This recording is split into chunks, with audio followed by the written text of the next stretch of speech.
All right, I had a lot of trouble setting this up. So I think I got it now. So I'm going to make sure that I got it now and see if I can share it. A couple spots. Well, we'll see. I'd like to share this in Astrology and Tarot Society, so if anybody could do that for me, that'd be great. I'm having trouble doing that right now, but maybe I can send a message really quick.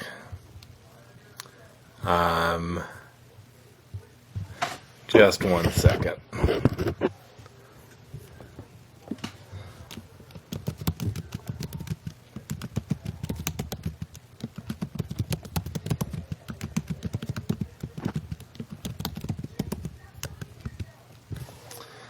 All right.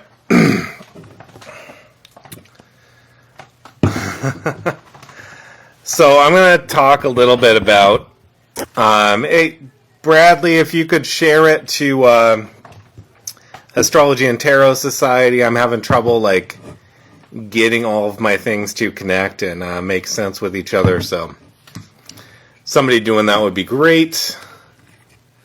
Because I did promise a lot of people I was going to do that.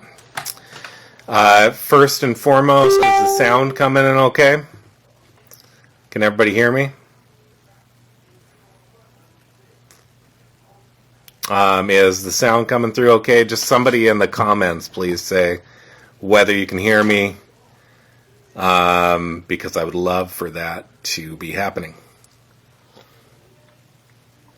Good to be heard. As you can see, I have my wall behind me. Has a lot of astrological symbolism on it. Pretty exciting. I'm here to talk about something that's pretty heavy. It is the the United States of America Pluto return. And, we're in it. Many people think that this started when Pluto moved into Capricorn. And Pluto moved into Capricorn in 2008. And when Pluto moved into Capricorn in 2008, we had the big, basically the Great Recession, right? Where all the banks were underfunded and the government had to step in and save our banks, and it ended up being a lot of money from our federal government to the banks and not very much to the people that were struggling. This is the time that a lot of regular people in the U.S. lost their houses. It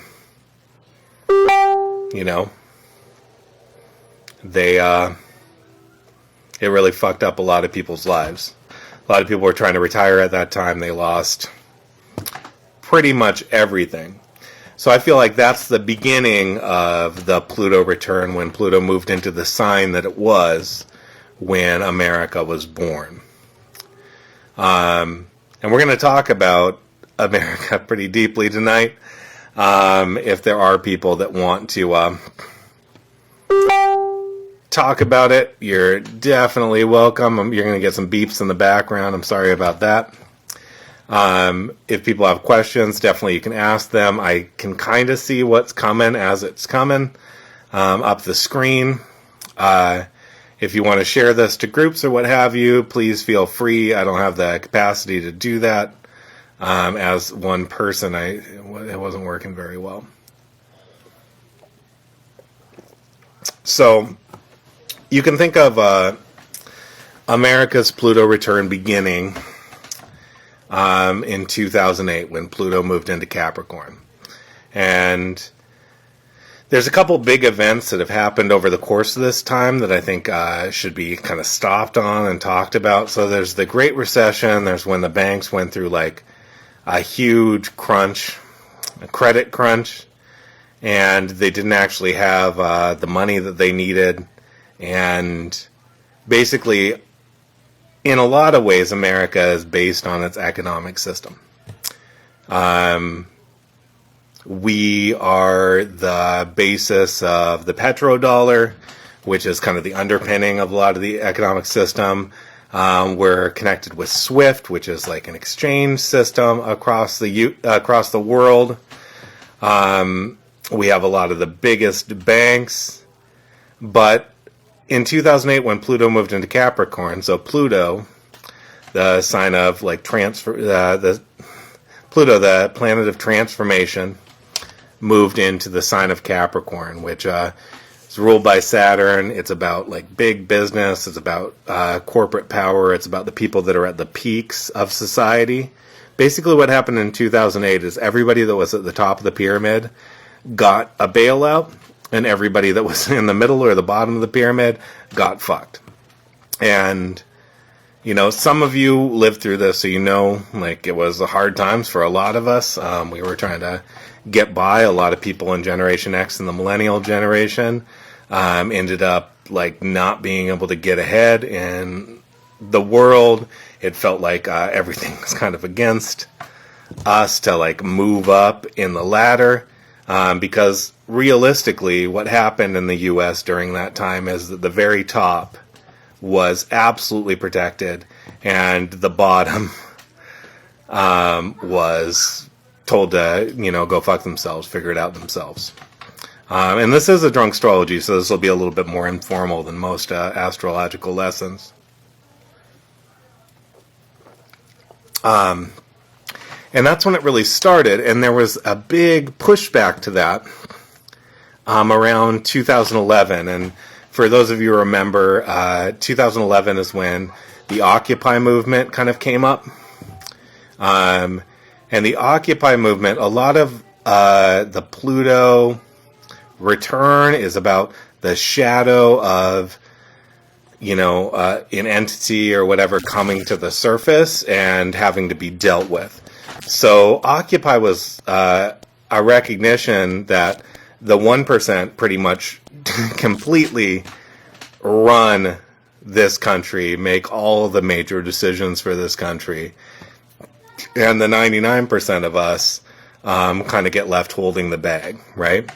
And you can see this in the way that our country works, and that people can basically they can pay for high-priced lobbyists to go to Congress, talk to congressmen, and those high-priced lobbyists are able to basically convince the government to make choices that benefit them, right? So the laws that are passed benefit the people that are at the very top of the pyramid, and generally don't really care about the people that are at even the middle or the bottom.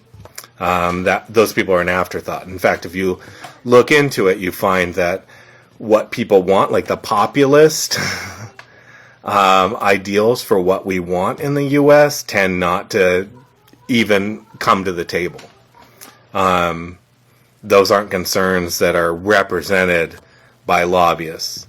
A lot of people think that the U.S. isn't corrupt, but in some ways, the main source of the corruption in the U.S. is lobbying, right? We've basically created a channel, so we have legal corruption where those with power can move forward their ideas into our political system by spending lots of money and pushing it forward. So anyway, 2008, we had the big, so this is when Pluto went into Capricorn.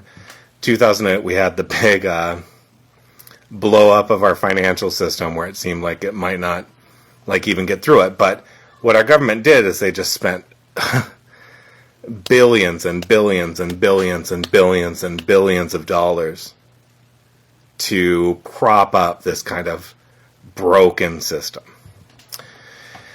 And in 2011, when there was the Uranus-Pluto square, it was, I think, Uranus and Aries versus Pluto and Capricorn. I think that's what was happening at the time.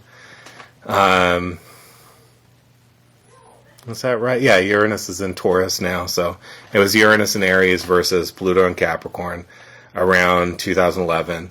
And that's when the Occupy movement came up. And that was the 1% versus the 99%, right? It was like the a recognition, like, in the streets from a lot of people that our government no longer cared about people that were not at the very tops of the pyramids. And this is a very Capricornian thing. The Capricorn is about the people that reach the top, and often the people that reach the top don't really care about the people that are beneath them. And in many ways, the elite in our country don't care about the people that are beneath them. We're just, fodder. So you get into the Occupy movement. And the Occupy movement starts out in Occupy Wall Street, and then it spreads all across the country. And you have people that are out in the streets basically, organizing versus the corporate elite that pretty much run the show in the U.S. And it's the first big push against that since. So there's some little echoes of it that had happened before. There were the WTO protests and the IMF protests that had happened earlier, WTO in Seattle. And one of the things that is very well known about these protests is the entire force of the state was brought to bear against these protesters.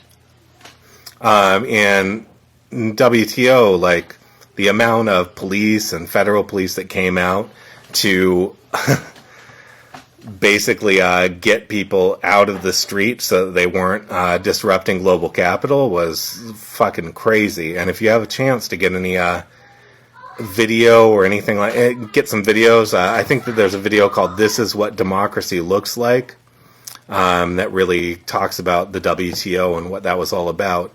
And it was a lot of the farmers and people all across the world that were not doing well under global capitalism, that were basically being stomped under the boot of it, that were fighting against this. And that's where it kind of WTO goes into the IMF protests in Washington, D.C., goes into Occupy. So Occupy was very fucking interesting. It was like the first time that there was this unitive wave of organizing that had happened in the U.S. for quite some time. It was all across the country.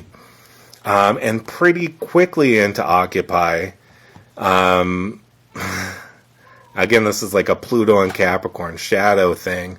Basically, all of the divisions in the U.S. were kind of used in Occupy to tear apart the movement from the inside. And I'm not saying that those divisions aren't real. In fact, that they're very real.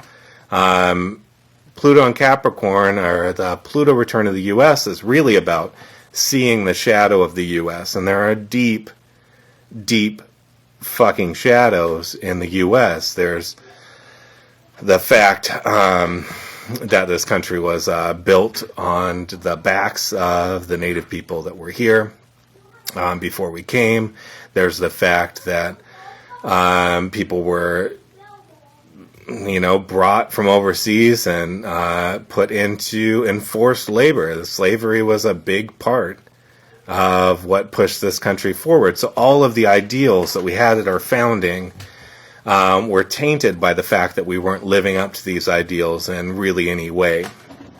And it's taken many, many years to even come to an understanding of that for many, especially those that have been in power.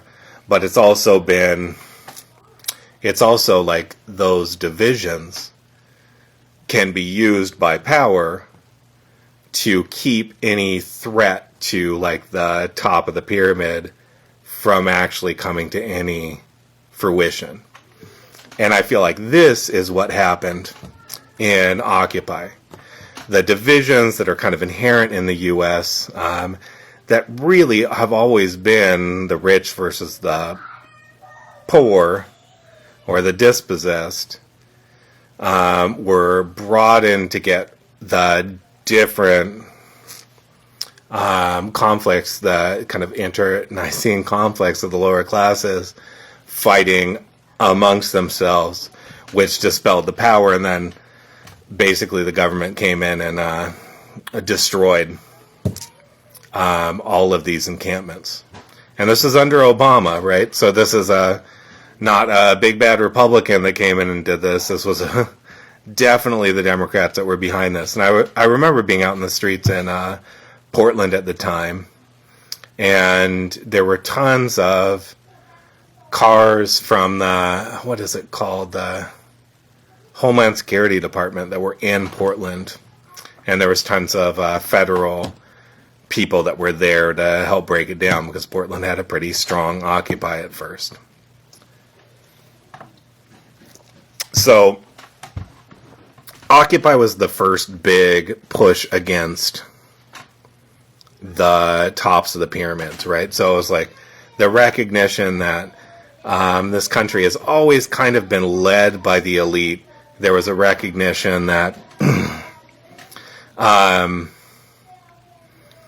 I don't know if I can do all that. I'm just talking about the Pluto return. So there was a recognition that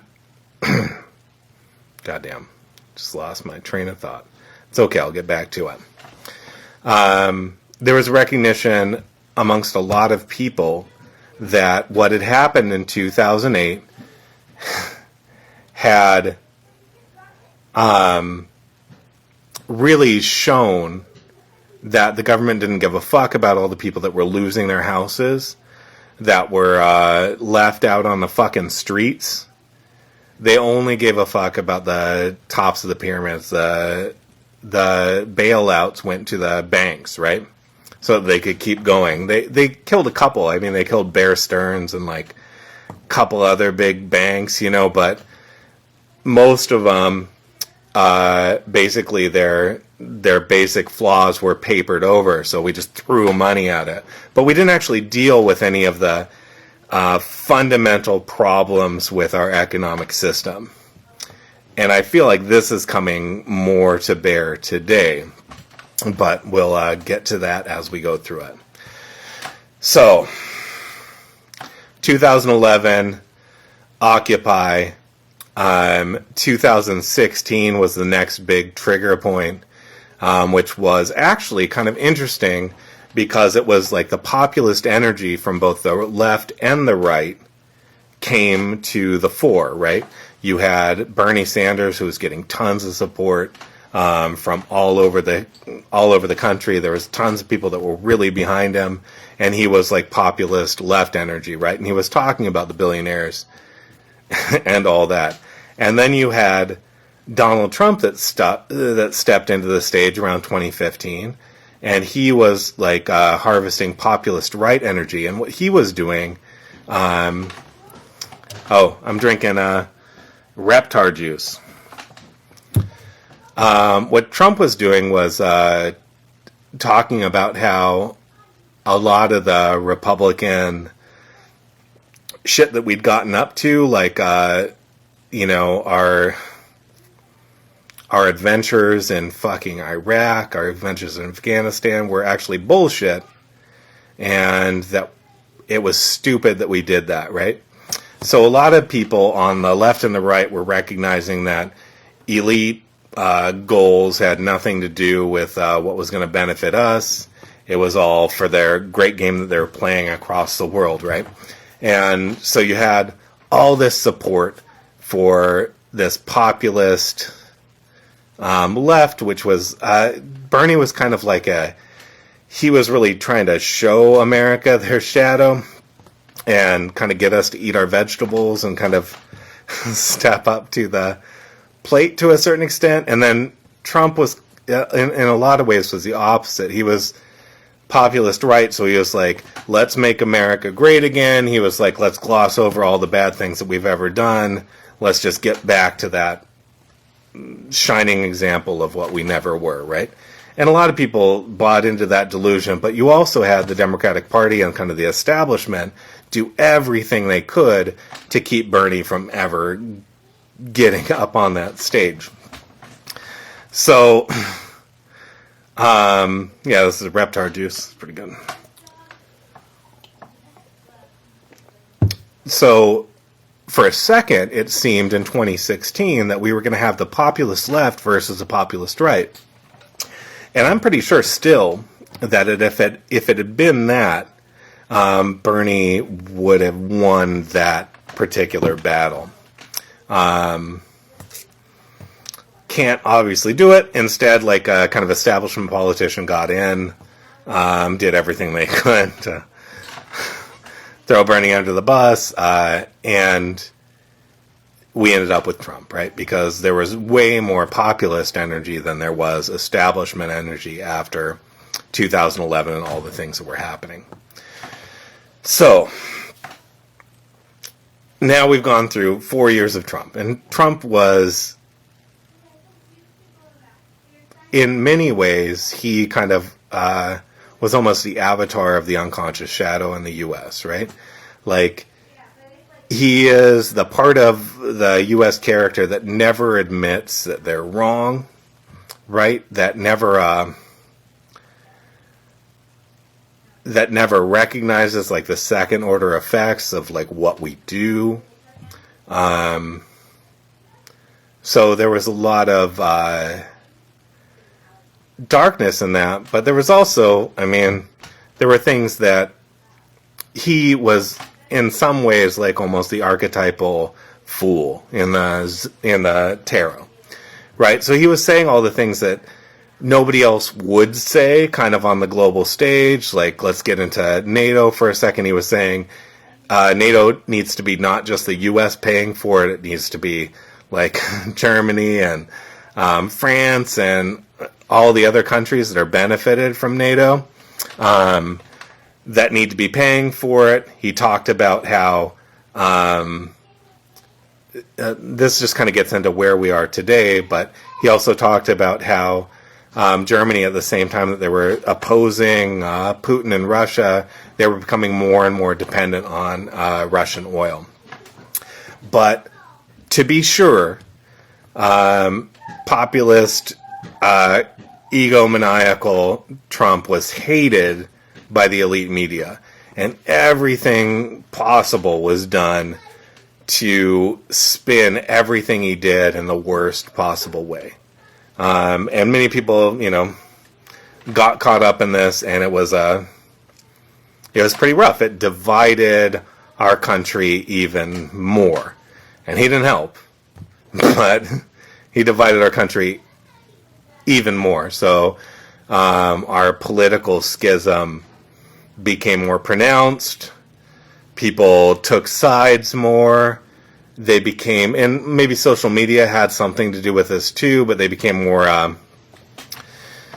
more divided. And honestly, the elite in our country have always used division to kind of, how do I say this? Elite in our country have always used like the divisions that we have to empower themselves, right? If we're all fighting each other, if we're like fighting each other over Thanksgiving or what have you, about our little political differences, we're kind of not paying attention to the big picture things that are happening in the U.S. So we get through 2016. We get through 2016, and we get through these last 4 years. One of the things you can say is we never got into any new wars as this was happening, although the U.S. really makes unconscious a lot of the small wars that we're in, and this is another aspect of the U.S. that we do not recognize very often. We're always meddling, The U.S. chart has Pluto in the second house. So it's like we tend to project onto our political enemies. Well, okay, let's get even deeper into it. Pluto in the second house in Capricorn for the U.S. chart, right? So we, as a country, well, our leaders at least, if there's resources that somebody else has, we project onto them that they're the enemy, right? They're the enemy because they have these resources that we want, but, that's not said on a conscious level. So we get caught up in like these battles with people all across the world because they have access to resources or what have you that we want. And many of these conflicts happen underneath conscious thought. I mean, obviously there's Iraq, there's Afghanistan, there's the things that were happening that were very obvious. But there's also, like, we're constantly fucking bombing people all across the world. And it just doesn't make the fucking news because it's like, you know, we had a huge campaign of drone strikes that started happening under Obama and kept happening under Trump and continues to happen under Biden. And these drone strikes, we're not conscious of it. We don't know what's happening, you know? It's like they're happening on sovereign countries, you know? So anyway, let's just chill for a second. Let's move forward on where we are. So then we get to 2020. So in 2020, Saturn and Pluto come together in Capricorn. And pretty much exactly during this time is when COVID starts. Holy fuck. COVID. Jesus Christ. That has been... I mean, it's still happening, but now we're pretending it's not happening because we're all supposed to focus on Ukraine, right? So,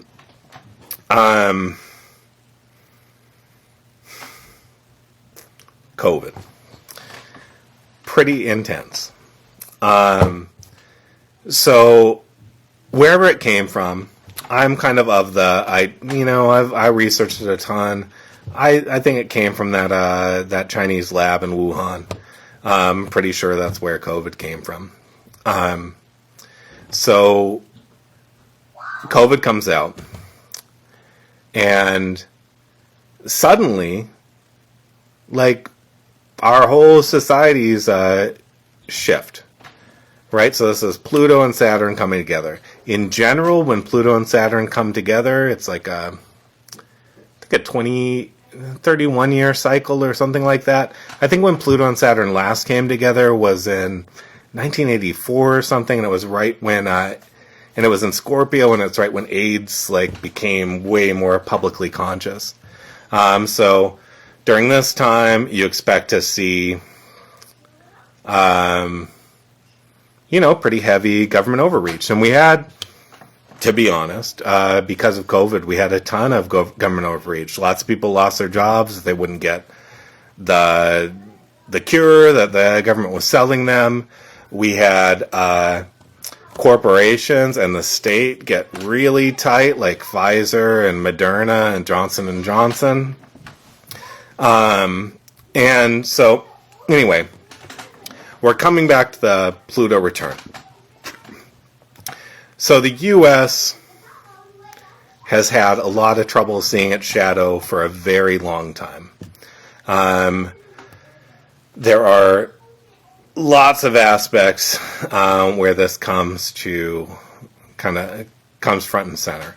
So you have Black Lives Matter, which is basically there's an inability of the U.S. to recognize that that the kind of core racism that drove slavery forward still has an impact in the world today.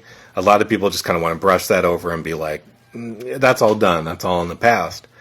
But the past, like, lives in the present unless it's recognized and moved through.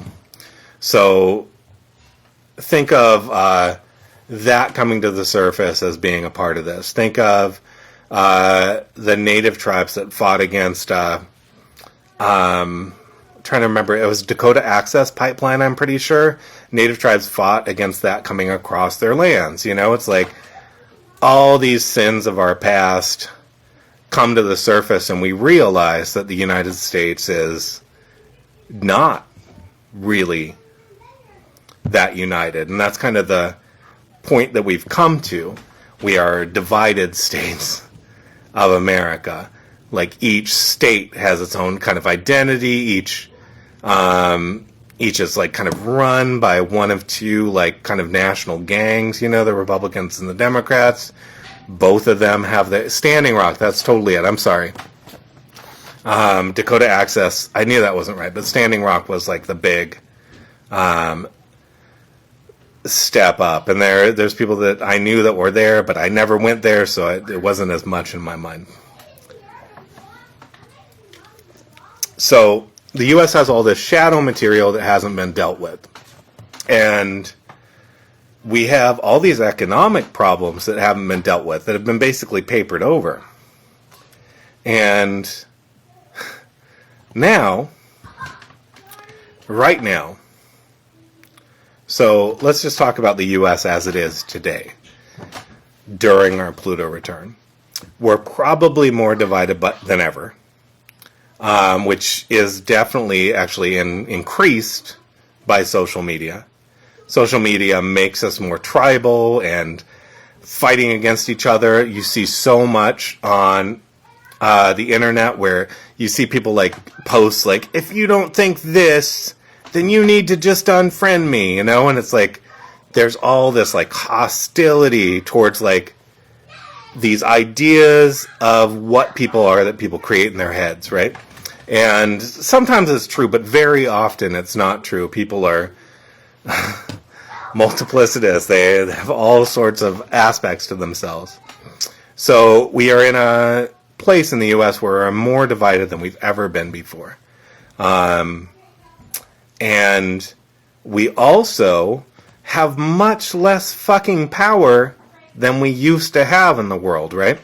So we have like a very strong military, that's for sure, but our very strong military, like basically lost in Afghanistan. Our very strong military, like, has not been doing all that fucking great, right? Because it's built to be a hammer, and every problem is not a fucking nail. So we have this country that like prides itself on being the fucking best, and we're not the best. I mean, look at how many people are fucking nodding off in the town squares in fucking Philadelphia and Seattle and Portland.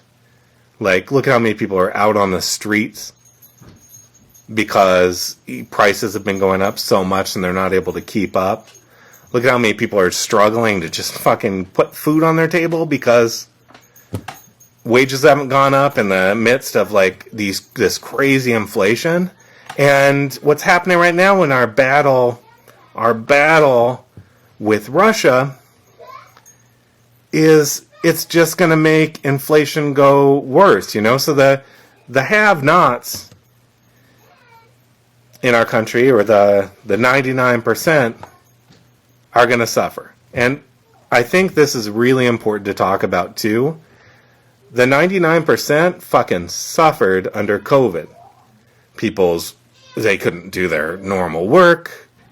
Some people got like $800 or like $1,200, you know? Like there was like little bits of money that were thrown at the U.S.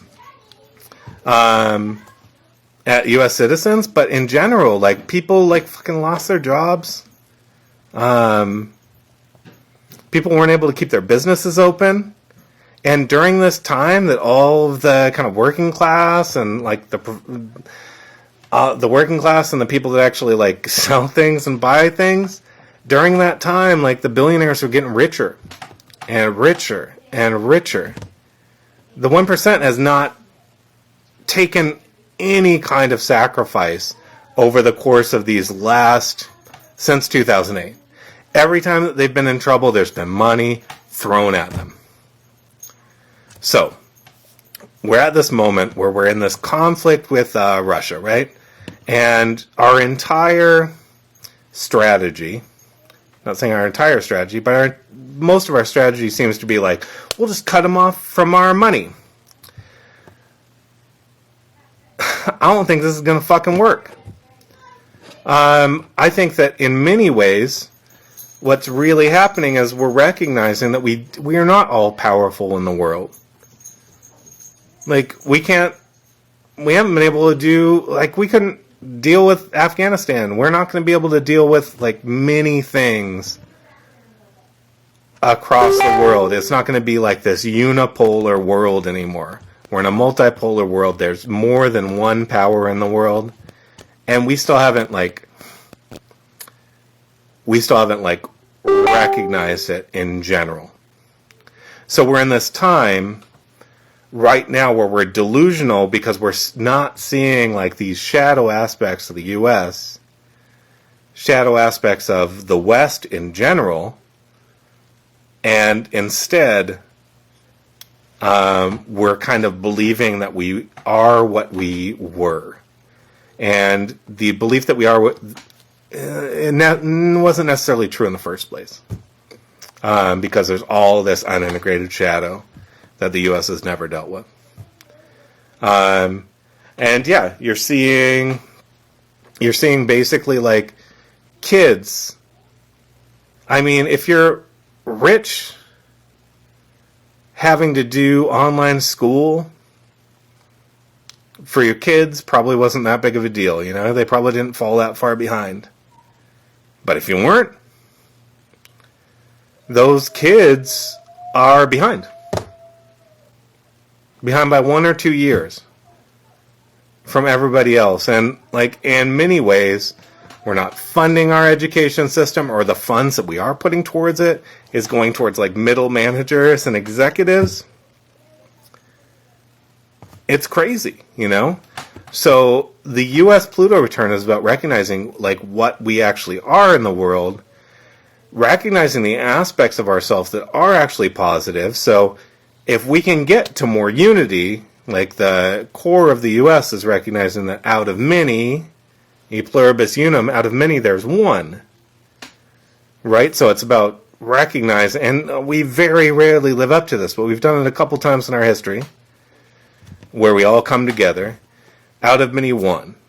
We are one people, and that is the most lost thing that we have. And much of it is because people are not willing to recognize their own part that they play in the shadow. So it'd be great. I mean, I'm honestly, like, a lot of people are dealing with Ukraine and like the problems that are happening right now in the Ukraine. And I don't know if we're the people that can actually change anything about it, you know? It's like,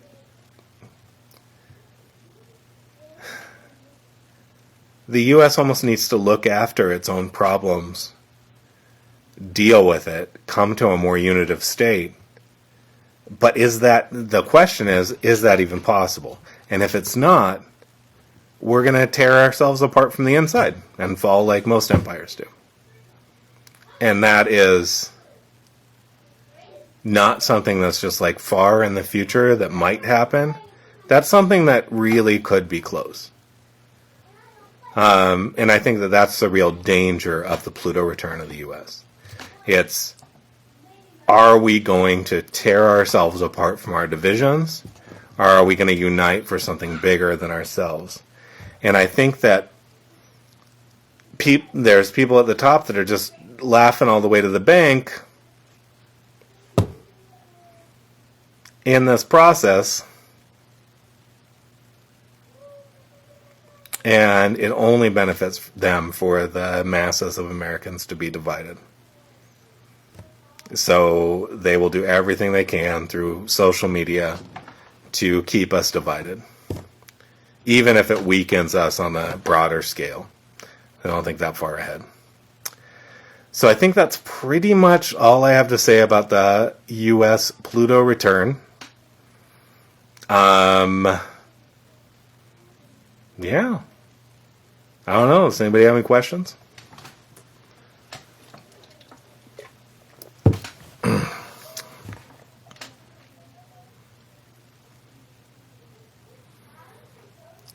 Well, I think masks off, is this symbolic? Is what Alex asks. This might not be very popular, but I feel like masks were always symbolic. Taking off masks, I feel like, is much more of a recognition by kind of the Democrats that it's politically advantageous for them to back off from that, you know? I tried dating a Republican to see if I could still love him regardless. I do. That's great. Oh. How about what to expect when it moves out of Capricorn? That's a really good question. So when it moves out of Capricorn, we can expect... So Pluto in Aquarius is going to be very much the dark side of technology and the dark side of connection and community, you know? Like, you're going to see a lot... I would say that Pluto in Aquarius is going to be like more Big Brother technology stuff coming to the surface. I wouldn't be surprised if there's a global digital ID. I mean, they're already kind of moving towards this for real. This isn't like Alex Jones shit. This is like talked about openly. I think global digital ID is going to be pushed really hard. I think a global currency is going to be pushed really hard. And I think it's going to be sold to people on these kind of globalist, let's all work together and all have one system. But there's going to be a lot of hooks in that. So it's going to be pretty dangerous. I also think that genetic editing and things like that are going to only get better, and that means that we're going to see like diseases that are targeted towards certain genomes, certain genetic backgrounds, like things like that. I honestly think that it's going to be pretty intense. Obviously, there's going to be a lot of good things that, especially during the Uranus and Gemini trine with Pluto and Aquarius, there's going to be liberatory technology that comes out too. So that's going to be good, but like on that top, it's going to be hard.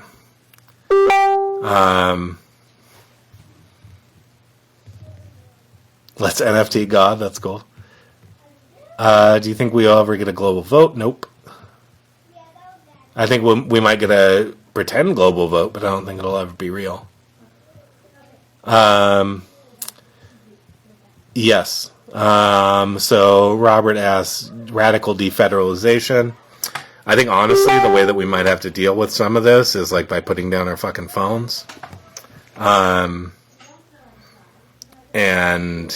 because we kind of open ourselves up to all of this tracking on voluntarily, right? So I think we might have to give up some of the blessings, you know, the blessing and curses of technology as we move forward.